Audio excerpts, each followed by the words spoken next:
Why is she alone? She was alone because she didn't have anyone to be with. She had many enemies looking for her, and in her last fight they injured her pretty bad while she was escaping, and lastly she answers why she saved him. To be honest, she didn't even know. Maybe because she was moved by his sacrifice and bravery, or simply because she felt alone. Now she retires and goes to heal her wounds so she could start working on the portal tomorrow. But before she goes, she told him that his family and friends were safe. He shouldn't be worried. With time their relationship grew stronger. When Sylvia wasn't working on the portal, they would eat, play, or they just talked. Maybe she looked like the devil himself, but she was kind and gentle. But she also reprimanded him when he was wrong, just like a mother does. Like this one time when Arthur showed his hate for those bandits and how much he wanted to kill them. Sylvia hit him, but she says that he is right. They deserve to die, but he should not let hatred and vengeance thoughts dominate his mind because it will ruin his life. The hours became days and the days became weeks. Sylvia's wound seemed to be worse with time, but she tell him not to worry, that it was normal, that normally her wound would get infected but nothing to be worried about. She was wondering about his core because normally humans grow theirs at 12 or 13. So why? A proud Arthur says that he is a genius, and then Sylvia says that maybe he could learn from this. It was about absorbing mana while moving,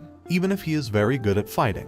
Arthur can't understand how is he able to do that, and Sylvia explains that humans' way of thinking is very flat when it comes to mana, and it is something very basic for beasts. They learn it naturally, but because humans take too long to awake it, they can't manage to comprehend it well. But this is not Arthur's case, and he maybe could do it. So exited. He now starts to practice, but it is more difficult than he thought, but with time he finally manages to do it. The problem is that when he goes to tell Sylvia, she falls on the ground in a puddle of blood. Arthur immediately runs to help her. He couldn't understand why her wound gotten worse so bad. So he looks at the portal and sees that is finished. And then he understood. She was sacrificing herself to create the portal. Sylvia tells him to calm down, not to cry anymore. They have little time together left, and there was no point in wasting the time blaming himself. But Arthur says how not to. She was dying just to help him. She says that in fact he is doing her a favor. Now she could leave that cave faster, and Sylvia shows her real form. She was a dragon. Arthur was speechless, and even though he had a lot of questions, there was no time. Sylvia had to use her real form to complete the portal. But now that she had showed her form, they would come for her. Arthur couldn't understand anything,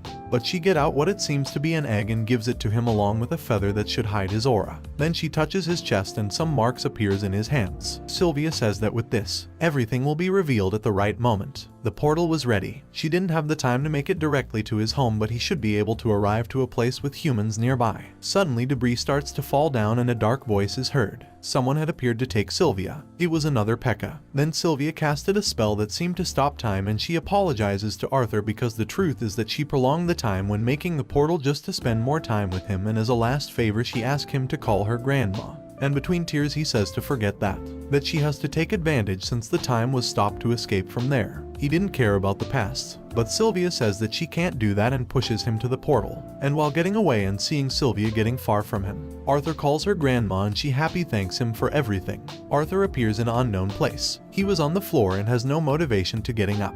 His mind was melancholic about those 4 months he lived with her, but something gets him up. It was her voice. She survived. But not really. It was only a message left by her. It was a bit frustrating, but Sylvia says that he is not ready for the truth. His body was a child's one, and even with his core being dark red, he wasn't strong enough. Before dying, Sylvia left him a gift, her special will, and says that his future development as magician will be up to how good he uses her gift. Even though Arthur didn't care, he wanted her to be alive. Sylvia could see how Arthur might be feeling. Pain, anger, guilt, but she reminds him that he has a family to take care of and a purpose to fulfill. The only thing she asks is that he becomes a man that her and his parents could be proud of, and lastly, she says that he will receive more news when his core has passed the white phase. In that moment she will explain everything. But the most shocking thing is when she says goodbye, calling him King Grey. Now Arthur is filled with questions. Since when she knew about his identity? How did she know? But it was useless. He wouldn't get any answers. He rather gets up and start exploring the forest to know where he is. He climbs up to the top of a tree and realizes that he was inside Elshire Forest. Sylvia told him that she would send him to a place near humans, so he didn't understand why he was there, and suddenly he hears a scream.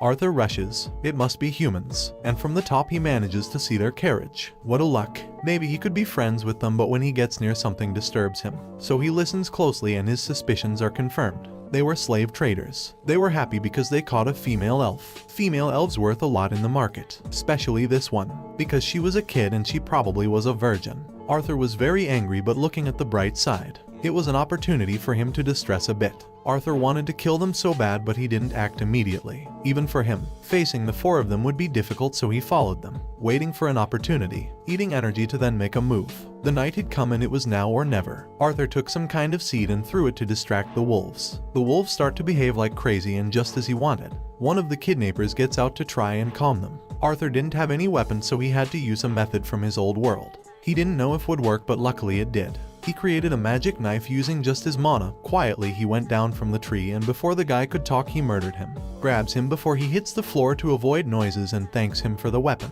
Now the wolves are taking care of the body. The guy took a lot of time to return, so one of the other kidnappers goes out to see what happened. When he sees that scene he can't help being in shock. But Arthur appears before he could say anything. Fighting with that body was exhausting, but he must finish with the others while they were sleeping. But the elf brings down his plan when she starts screaming for help. The other two guys left wakes up and they start looking for their friends. One of them sees Arthur and rushes into him. But Arthur was more powerful, so he left him out of combat easily. The guy screams out of pain, alerting the last of them. The guy warns him, saying that the boy was a magician, but instead of being scared, the bastard gets happy. A magician boy is very rare and he might get more money with him than the girl. So he shows him that he is also a magician and please avoid being hurt. In a blink of an eye he gets behind Arthur, but he dodges him. The guy rushes again, but Arthur breaks his hips with a rock. He also threw the knife, but the bastard grabbed it like it was nothing.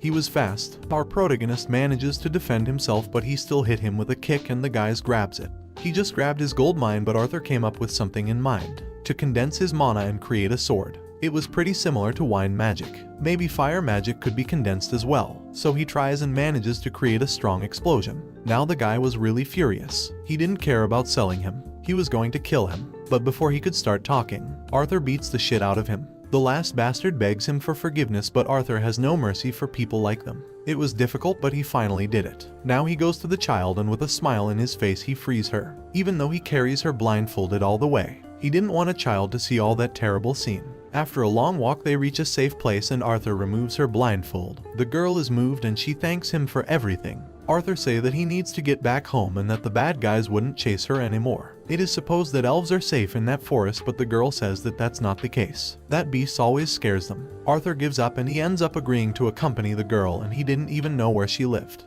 Arthur leaves her alone for a moment while he is searching for supply for their journey. He gets back to the bandit's carriage and takes everything that might be useful. He doesn't know how much they will be traveling, so the more he carries the better. The carriage was ruined, so they couldn't use it. And mounting the wolves wasn't a viable option, so he frees them. Arthur found some clothes for the girl and he gives it to her, and together they start walking the direction she marked. They got to know each other more while walking.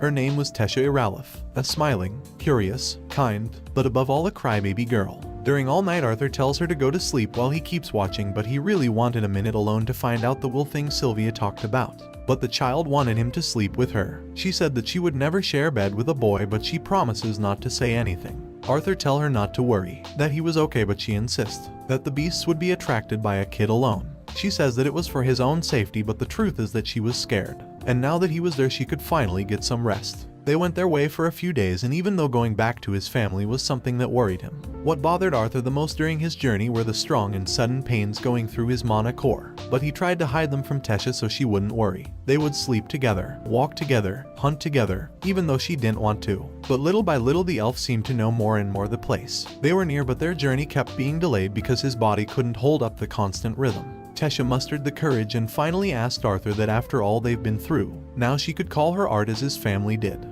Arthur says yes, that there was no problem, but she was disappointed because he accepted just like that as if it was nothing. So just to bother her, Arthur changes his answer and says that it would be an honor if Tesha Iralith would call this humble peasant as art. Although their mental age different, both of them had become close, and at last after a long travel they arrived. Arthur could only see trees and bushes and a lot of tall grass, but Tesha starts touching some trees and a magic entrance appears. They entered the portal and suddenly they arrived to this incredible place. A bunch of Neeld men appear immediately. They had come to welcome the princess. Arthur couldn't believe what he heard. But the king and queen Elenwar appear, and they were so relieved because their daughter had finally appeared. And with them there was Viriam Iralith, a man present in every history book, the old king of Elenwar who led the last war against humans from Sapin Kingdom.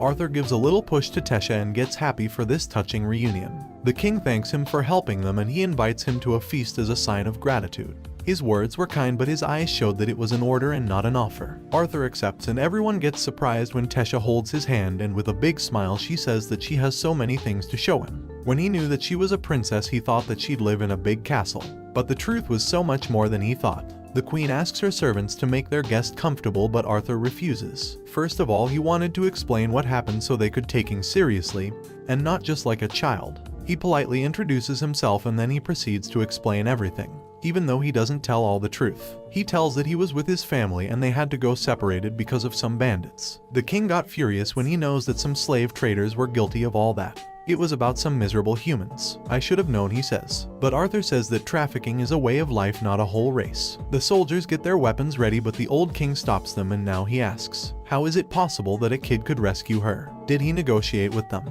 Did he ask for mercy? But Arthur says no. Even though he is just a kid, he also is a magician. So he got rid of them and rescued her. One of the soldiers gets angry for hearing those lies, but the old king puts him in his place with just a stare. Arthur says that he doesn't care if they believe him or not. The princess was safe and sound, and now the only thing he wanted is to go back to his family. Tesha didn't want him to go, but Arthur explains that because of the history between their kingdoms, a human should not stay for long, and his priority was to know if his family was okay. The king says that it doesn't matter what happened in the past. The truth is that he rescued her daughter and he even bothered to get her there, so he deserved a reward. But unfortunately, the portal that leads to the human kingdom can be used once every 7 years during the Three Races Summit, and it was still 5 years out until reopens. Yet they had no trouble sending a group of guards to escort him home safe and sound.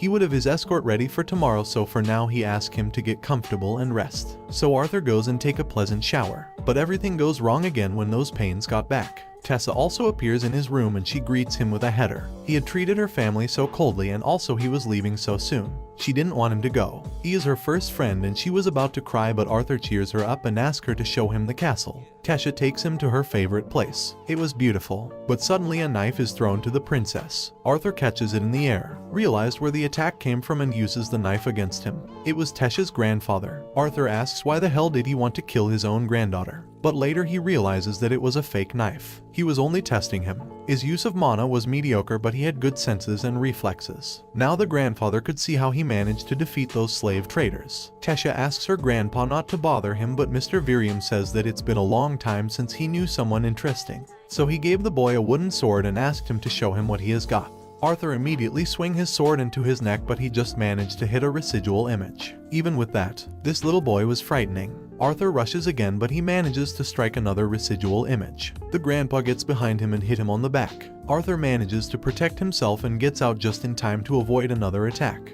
He is hit in the air with a poke. Art goes flying, but he grabs his sword again and he uses fire magic again. See get close, but Virium takes his sword out again. It was his chance. The old man attacks and Arthur takes advantage to get over him. Then he twists amazingly in the air, and though the attack wasn't powerful, he manages to hit him. The grandpa couldn't believe that he actually hit him. That happened for being arrogant. He wanted a second round, but Tesha says that he already intimidated him enough. She also says that he should be a little softer, but the old man says that if otherwise, the intimidated one would have been him. Arthur feels flattered by his thoughts, and now the grandpa asks him to become his disciple. Arthur is shocked by that petition, but he says that it could not be possible. Can't a human live in the elf kingdom? Virinium says that while under his arm, nobody would dare to kick him out. He should be aware that he was better than many other kids, even adults, but he need to understand that he could teach him things that not even the best human magicians could. Even with that, Arthur refuses. The only thing he wanted was to be reunited with his family and let them know that he was fine. But then Virium proposes something.